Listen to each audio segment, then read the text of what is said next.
Welcome to the Slop Farm. Enjoy the video. You begin by giving Goodnight the permissions it needs and setting your core sleep window.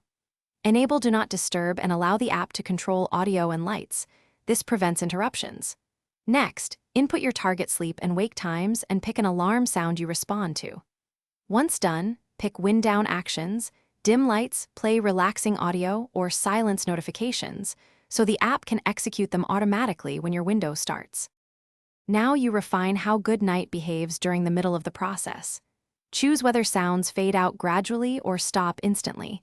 This impacts how you fall asleep, so test both. Set screen and smart light brightness and define durations for each action.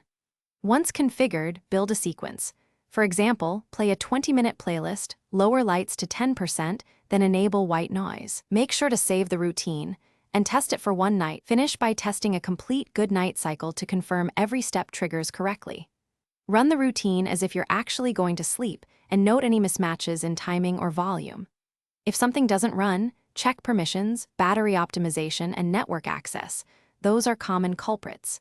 If alarms fail, pick a louder sound or disable sleep mode restrictions.